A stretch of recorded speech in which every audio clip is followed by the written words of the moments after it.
Welcome to the All at Once podcast, where we carry much like all of humanity all at once. To God be the glory. I'm Dara George, and with me today is producer and co host Sarah. And we are so excited to welcome our guest today, Donnell McLaughlin. Donnell, welcome. We're so excited to have you. Thank you so much for having me. I appreciate it. Donnell, we are so excited to have you here. Also, a big thank you to our presenting sponsors, Alan and Beth Stanfield of Stanfield Properties. To our listeners, contact them for all your realty needs. Donnell, can you tell us a little bit about your background, kind of your experience growing up, and what led you to pursue a master's degree in religious studies and anything in between that you want to tell us about? Yeah, for sure. So I grew up in an apostolic Pentecostal Black church, a smaller community, maybe 30 to 40 people. So there was a lot of responsibilities. I was at the church all the time, maybe 3 or 4 times a week, depending on the week, doing different things, cleaning, singing in the choir rehearsal. I was also a Sunday school teacher. So I wore many hats in the church. I also played the drums. Awesome. And so that was my experience. It was really immersive. And my grandfather was a seminarian. Okay. And he went to seminary in Jamaica Gotcha. and was a pastor, and then came to the church in Chicago, where he was a Sunday school superintendent. So I have long kind of roots in the Christian faith, and back to my great grandfather, who was also a minister. And it was a pretty conservative environment in terms of how they approached things ideologically. And for me, the reason why I started to have a lot of questions was because of the conflict between what I was being taught about love and what I was seeing practiced. Right. I Yeah. called it a crisis of conscience. Like, I started to have a crisis of conscience. I was being told, you know, love is the most important thing. By this shall all people know that you are my disciples, if you have love one for another. Mm. And I was also seeing how we were having how the Christian church had a reputation for being hateful, having an undercurrent of hate in terms of how they approached the queer community. So as I got older, I started to wrestle more with those questions, and I reached a point. I don't even know what you would call this, but my seminary professor would call it a transrational experience, kind of a transrational moment where I kind of knew that if I stayed, I was not going to be able to grow and expand Mm. in the way that I wanted to. I wasn't going to be able to live authentically in my faith in a way that made sense to me. So I transitioned to a different church, and similar experience in terms of the ideologies. It was kind of a more conservative environment, but the difference was the conservatism was more overt. We weren't allowed to discuss certain things or talk about controversial topics like racism or police brutality or any of these kind of hot button topics, politics. We weren't allowed to really talk about it. Wow. So I found more of the same as I went to this other church and kind of transitioned or expanded in leadership. Um, and during my experience there, that's when I applied to seminary. And I went to seminary to be a pastor. I thought I was going to be this radical pastor that was going to be really progressive and inclusive, and create safe spaces for the marginalized, the overlooked, the oppressed. And as I went there, I kind of realized about halfway through the program, as I learned about the history of the Christian faith, as I learned about biblical interpretation, the canonization of the Bible, these kind of questions, things that I've always had questions about my whole life, I started to get answers to them for the first time. And I kind of realized that I was more interested in teaching Yeah. halfway through, because I was conflicted between going to seminary and being a teacher, but I felt led to go to seminary. It was a thing that I was like, no, I need to do this thing. I can't like have my hat into, my eggs in both baskets. I need to just do this thing and go all out and see what comes of it. And I went knowing that I was going to be challenged. So I went open. Like, I didn't go with any walls up about things, ideas I was going to try to protect. And I feel like that really helped me to transition into that experience without being blindsided by this new information that I was going to be learning. And so, yeah, halfway through, I realized that more people need access to this information. Yeah. And there's some questions that I have that I need to answer. And so I switched to do research instead of doing an MDiv. So after halfway through the program, I transitioned from a Master of Divinity to a Master of Arts and Religious Studies, and I went and asked to in search of the answers to the questions that I've always had. What does the Bible actually say about queerness and sexuality? What are some ways to read it in a way that are inclusive to queer Christians? Questions about marriage and the history of marriage and how marriage is taught in the church, wrestling with purity culture. So these are some of the things that I wrestled with, and hip hop, which was a big part of my deconstruction journey, and probably the first thing that I ever resisted on. Like I was told, everything else I was pretty much compliant with in terms of, okay, this is bad, I need to stay away from this, but hip hop liberated me in ways and made me feel empowered in ways that not very much else had at that point. Yeah. And so that was the first thing I remember being like, wait, what's wrong with this, music and stuff like that. So I started doing research about that, and that became, ultimately became the thing that I wrote my thesis about. Yeah. So just really this pattern of journeying, being open, asking questions, and being willing to go and find the answers, and being willing to be changed by what I learned. Is kind of what led me to the process of being in seminary. That's amazing. Yeah, there's so much to unpack there. And I think, this season we're focused on making sure we're giving voices to, the underrepresented, the marginalized, and kind of discussing all of the various intersections of racism with religion and politics and just life, right? And so, you mentioned earlier kind of like not being able to talk about it, like, it was the elephant in the room. So I'm curious for you, like, do you remember the first time that you became aware of racism in just kind of evangelical Christianity as a whole, and also within your Christian community? I grew up in the Black church. So I think as I grew up and as I, went to seminary and learned a lot about the history of the church, that's when I started to see the clear lines between racism, white supremacy, and how that has infiltrated the Black church. One of the first classes I took that touched on these issues was called Religion, Terror in America. And it talked about the history of religious violence in America, and how harm was inflicted upon the indigenous and Black folks, etc. And from there, I feel like I learning about the history of the Christian faith and how it became introduced to America and to the indigenous, and how it was done with violence, and how it was done through forced assimilation, things like that, boarding, residential schools, and of course slavery for Black folks is when a lot of was when most of the people from West Africa were introduced to Christianity. So I learning about that and kind of learning about the ideologies that came from white evangelicalism, and seeing how it is it's a part of our framework. I think when we were introduced to this religion, we were taught about it in a specific way. And of course, I think it's well known by now that Christianity was in Africa at a point, and in Ethiopia, people always talk about one of the first Bibles being from Ethiopia and stuff like that. But what's lost in that conversation is that slaves, the enslaved Africans that were brought here, primarily came from West and Central Africa, and so those are completely different regions.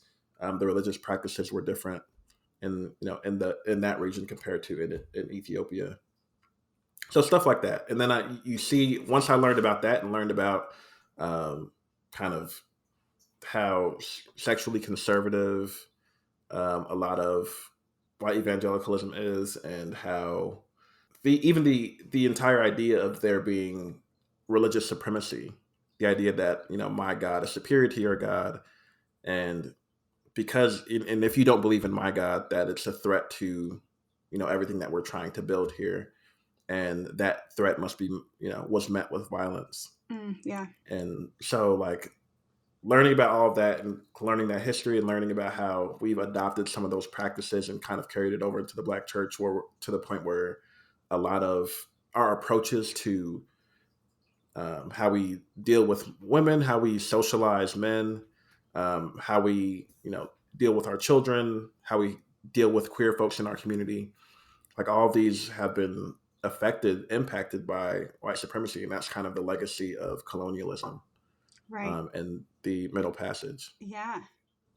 So, what are some ways that you see white supremacy and colonization playing out in Christian culture today? I feel like the easiest example, the kind of the clearest example presently, is when we look at American government. Well over 90% of our elected officials are Christian. And in a nation that is not, that's a melting pot of different religions and traditions, it kind of erases people who practice other faiths and who have other beliefs. So I think when we start to see the legislation of conservative interpretations of the Bible, stuff like the Don't Say Gay bill, legislation that restricts conversations about race and racial history, anti-abortion legislation, stuff like that. Like, I think what we're seeing is people trying to legislate the Bible, trying to legislate their interpretations of the Bible, what they believe is the right way to go about things, into law. And in so doing, they're harming not only people who don't believe in these things, but people within their own community. Right. Or people who also identify as Christian that are, that have queer children, for example, or women who identify as Christian but have had to, get abortions for health reasons. So I think that is the clearest example of that. And like, we tell everyone that we are not a Christian nation and that we're not, that we're open to all different perspectives and religions, but we kind of are seeing how that's not really being played out in how we interact and how we engage with other traditions. Yeah, for sure.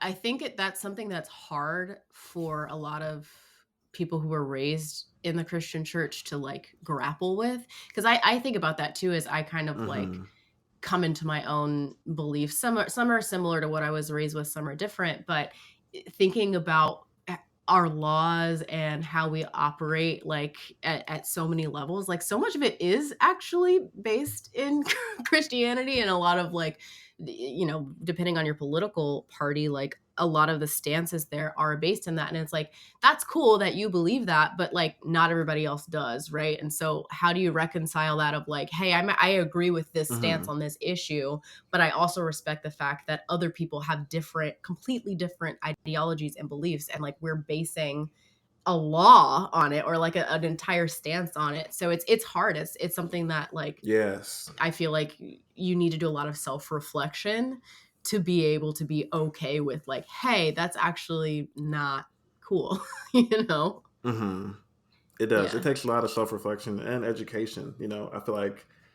And I think, again, speaking to the point of how colonialism is showing up in modern day iterations of Christianity, I feel like all of that is tied to this idea of Christian supremacy, that God is the Christian God, the God that we believe in, or the God that Christians believe in, is the only way.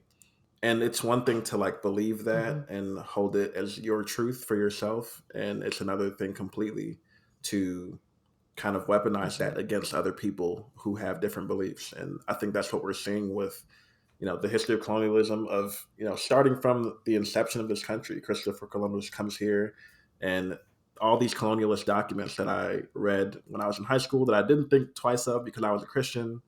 I read the requirement. I read the doctrine of discovery, and I saw how overtly, Christian it was, and how it kind of talked about Christian supremacy very blatantly.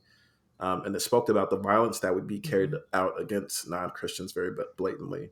And reading that from being in the church, I thought nothing of it. But, stepping outside of that and learning about the history for the first time, because we don't really cover a lot of how this history was actually played out.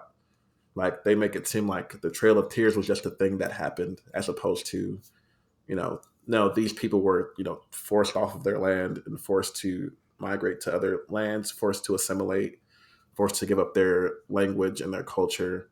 Like we see that manifest today in how people approach Christianity. Yeah. We don't tend to hear from the voices of the oppressed people. Yeah. We tend to hear Mm-hmm. from the voices of the oppressors. Yeah. And I saw these things as like, oh, they were inevitable. Like, inevitably, every knee will bow and every tongue will confess. That's how I was raised. That's what I was taught. But didn't really think about how communities have been impacted and decimated by that idea. This idea that there's only one way. Mm-hmm. Yeah. Yeah, so I just want to take a quick second to thank Inked Designs, owned and operated by Jamaica Jenny. If you need any merch printed, please do contact them.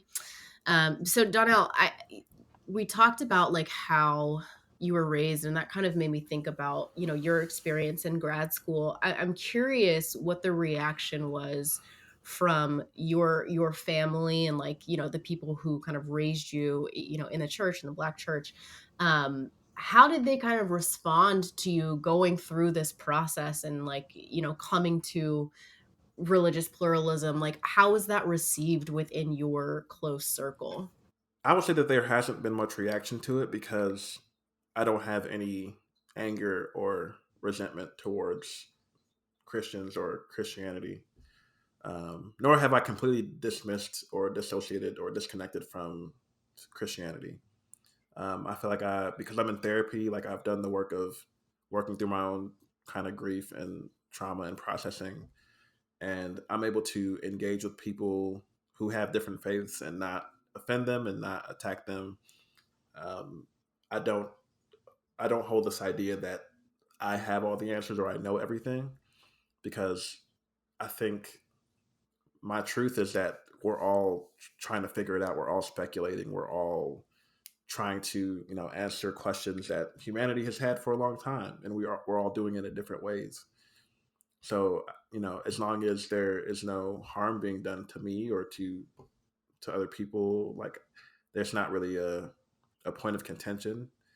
And also, like, I'm still me. Like I'm still kind and generous and gracious and loving.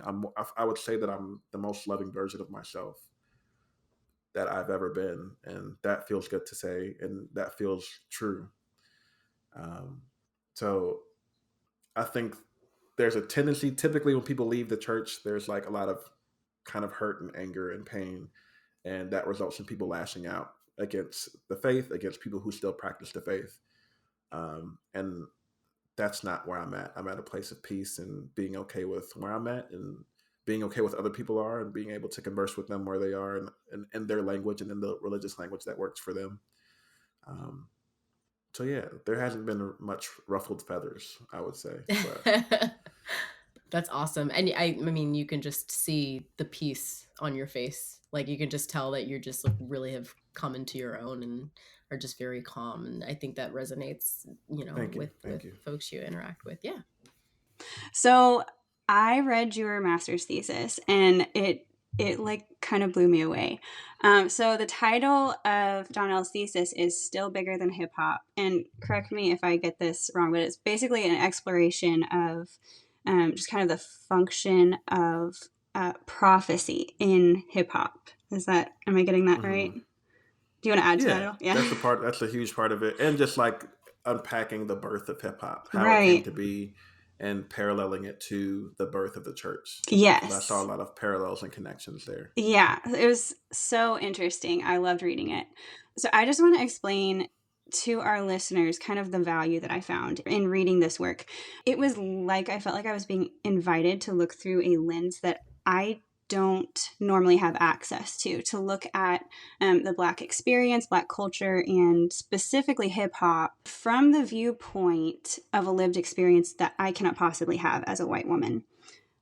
So I think that we've gotten a lot wrong in fundamentalist Christianity because we reject or ignore lenses of marginalized groups of people.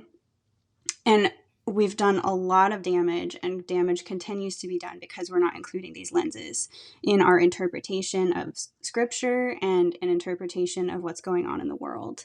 I think it's just so important to actively seek out those other lenses and voices. Mm-hmm. And when we start to really listen, we start to realize that these are the voices that need to be centered in conversations about healing the damage that's been done. So I just want to challenge our listeners to really actively go seek out content like this, like the content that Donnell writes and other marginalized voices and teachers, just because it's just so important for us to listen, just so we can be aware, and then to center those voices in the process towards healing. So Donnell is one of those voices, one of those teachers who is laboring to provide, to offer that lens to us so that we can better our understanding and have a more well-rounded picture of truth. So I just want to say, go read his work, go listen to his content, and we'll put a link for his website and his social media information in the notes for this episode. On that note, my question is, so Donnell, a major theme in your thesis is the purpose and function of prophecy. And you talk about how you see the prophetic function of the Spirit in hip-hop music. Can you talk to us a little bit more about that? Yes, absolutely. So I think that one of the things that I unpack as I learned more about the concept of prophecy in the Bible, kind of like growing up, like I was always under the impression, or it was prophecy was always taught in the sense of like a prophet can tell the future. They can say what's going to happen. They're going to tell you like, you know, when your next job is going to come or whatever the case may be. So that was kind of like the lens that I've always looked at prophecy through. But as I studied prophecy for this thesis, and as I looked at how prophecy functioned in the Bible, how the prophets in the Bible spoke about things, it was not always about kind of foretelling the future. It was also about speaking truth to power. It was about confronting issues within the context of where they were situated, speaking prophetically to a people about what will happen if things don't change.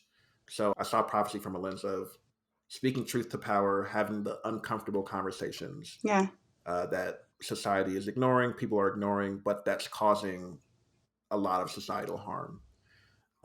And so when I think about the history of hip hop and how it kind of grew from a space of neglect, of abandonment, from being communities that were under resourced, that were underfunded, I saw what came from those communities and what came out of that South Bronx community was a lamentation of what was going on, speaking out loud about what was happening in their communities and doing it in such a way that it couldn't be ignored. And I think that that's what we saw. That's what we see with the emergence of hip hop through voices like Public Enemy and other, KRS-One, kind of conscious, socially informed, socially conscious people who kind of represented their communities with their voices and represented what was going on in their communities through their voices and being able to convey that to other people. And I think it's unfortunate that it kind of became about entertainment and became commodified as entertainment, where we started to sell kind of Black trauma, Black and brown trauma as entertainment. And in so doing, people are dancing, they're resonating with the music because of the way it sounds, but not listening to what's actually being said in the music. And when people do listen to it, I feel like they're listening to it from a vantage point that demonizes the music outright, because there's profanity in it, because there's violence discussed in it, because of the language and stuff like that. But I think what connected me most to hip hop is that it was telling the truth about what marginalized communities were experiencing and their under-resourced communities, where there's not a lot of attention, where there's not a lot of funding, where there's not a lot of repairs being done to improve the living situations, to improve the situations of the context of poverty that these communities were experiencing and facing. And as I came to this thesis and studied and learned about the history of hip hop and learned about where it emerged from, I saw more clearly that it was about telling the truth about what was going on, as opposed to hiding it, as opposed to spiritual bypassing, as opposed to saying, God is going to make a way. when That completely resonates with yeah. me, and I think we talked about this in the first episode.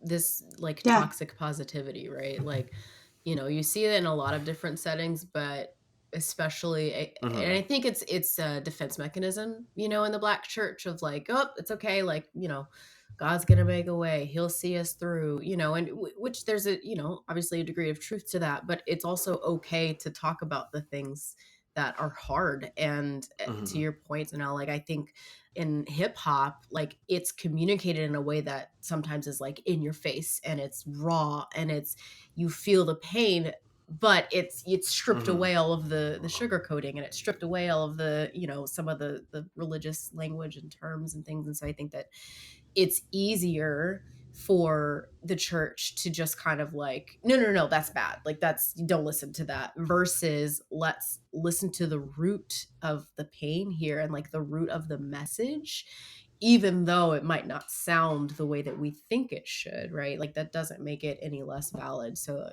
yeah, that completely resonates with me. Hmm. I think as a white person, I think for white Christians, the point is that we need to listen with the intent to understand.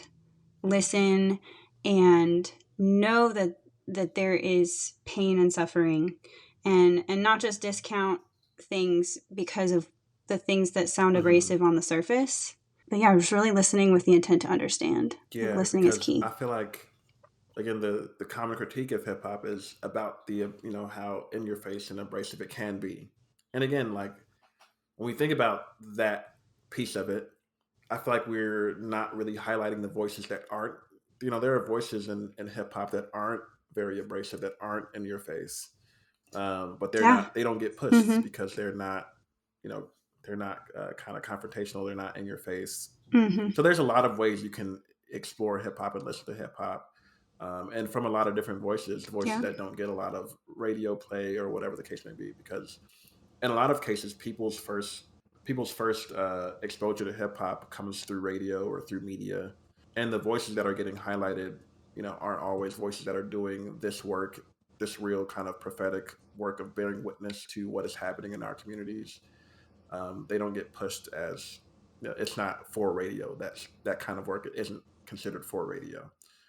So there's a certain kind of sound that gets pushed, and it's all about partying, and it's about a lot of different things. But even those people who get pushed as partying and whatever, their albums, I think, portray a more holistic exposure to the Black experience, because there's songs of lamentation on these albums about like how hard it is to grow up in poverty, or how hard it is to lose a friend at the age of 15 to gun violence, or how hard it is to not be able to go to school because you couldn't eat or you can't focus. Like, these are all songs that even the rappers that are considered you know the most in your face, the most kind of controversial, like, they talk about these experiences in a holistic way.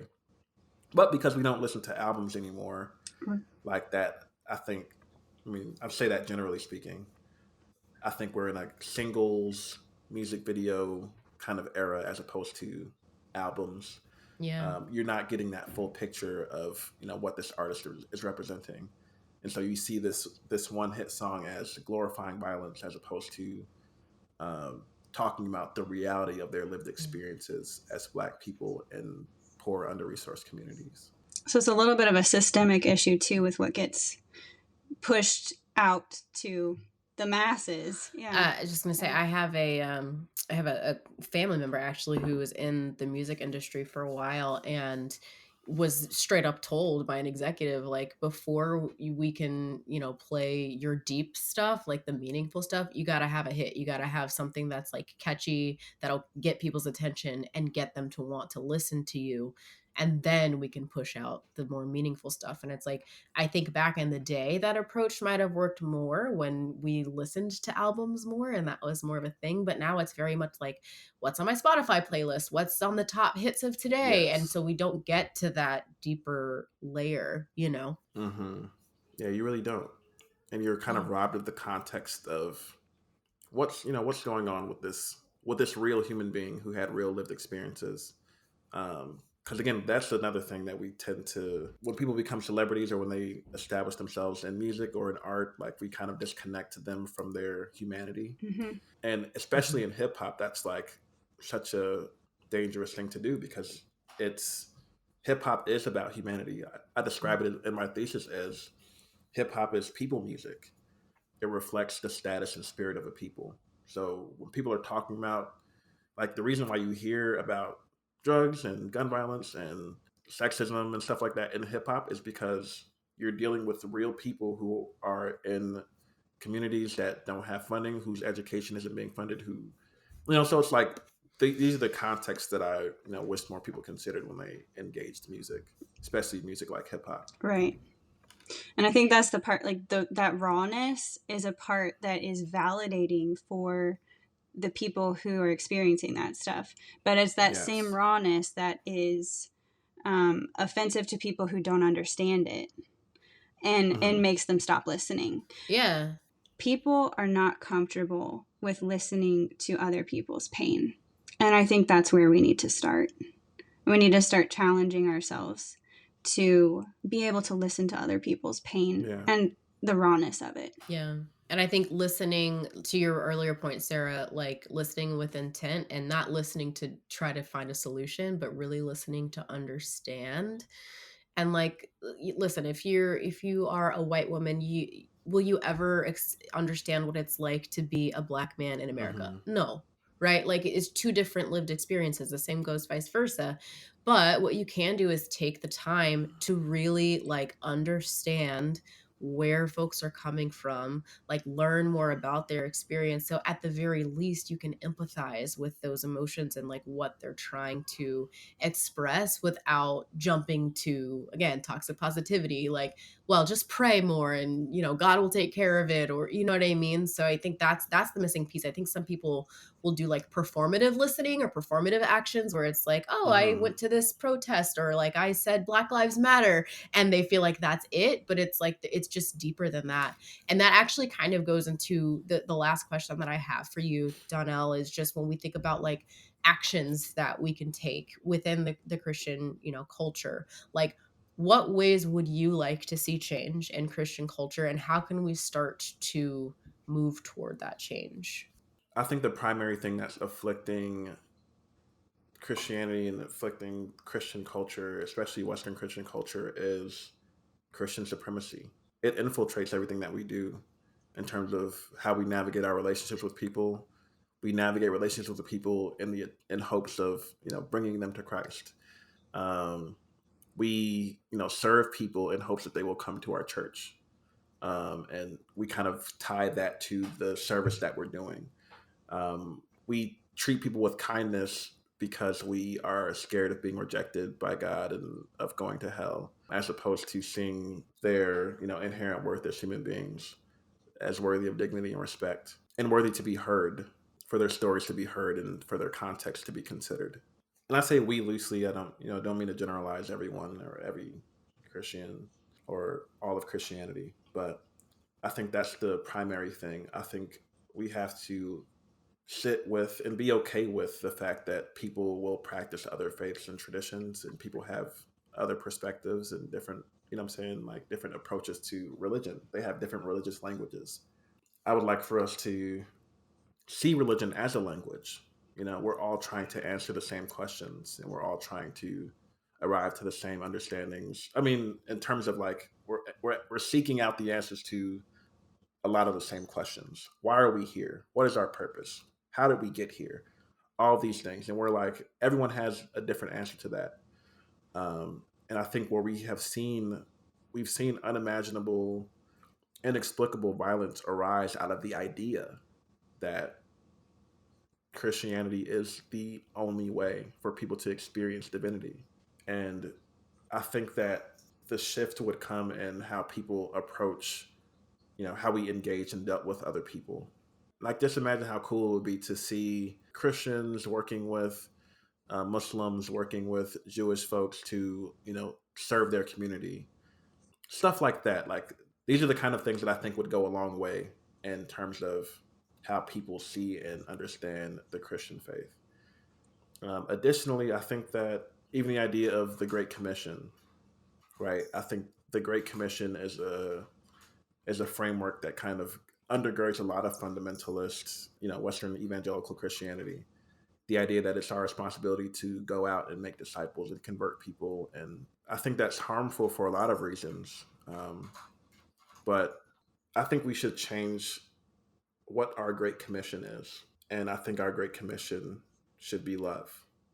And love is considerate, it's empathetic, it understands, it is inclusive, it's radical, it breaks barriers. That's all the things that love does. And I think that we have been given the impression that the Great Commission, first of all, the Great Commission isn't a biblical concept. It was kind of put there as a title to describe the passage that we now know as the Great Commission, which is go out into the world and make disciples. But I think what I learned and what I realized and what helped me to kind of expand and grow and open my mind is the idea of love, and realizing that that's kind of the message that I think Jesus was trying to give to people. And I think that's evidenced by the fact that he said that is how people will recognize us, is how we show love one to another. But now we're dealing with phrases like there's no hate like Christian love. Because a lot of Christian love is insisting on one's own way as opposed to being open and listening to new perspectives and ideas and understandings. Not to change your own, not to be convinced of there being some other thing, or to convince people to shift their beliefs, but just to be open to what other people's contexts are and operate from that place and still act in love, even if people don't have the same beliefs as you, even if they don't, obviously look the same way as you, etc. So those are the things that I think would go a long way in terms of how Christianity is relating to the world. I think that radically inclusive love is the thing that will revive the church. It's the quality that right now, unfortunately, it is lacking in, and also the thing that it says it is founded upon.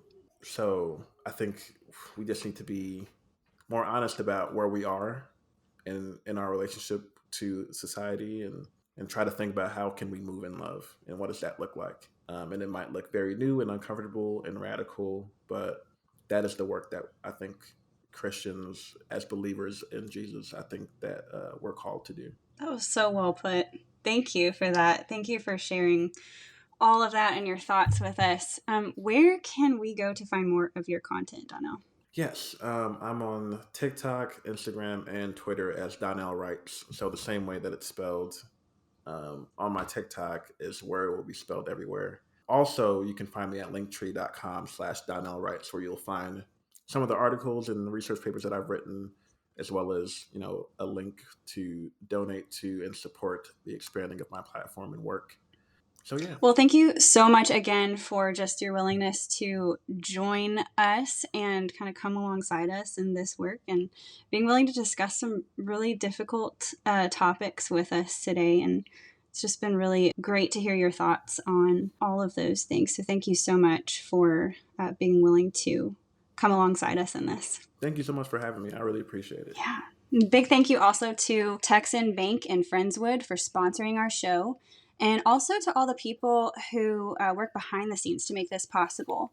First, Alita Caldwell and Funky Monkey for loaning us her studio to do this important work. And also to producer Janice Street, marketing director Robin Boren, social media manager Molly Bays, and editor Audra Bridges. Thanks for listening.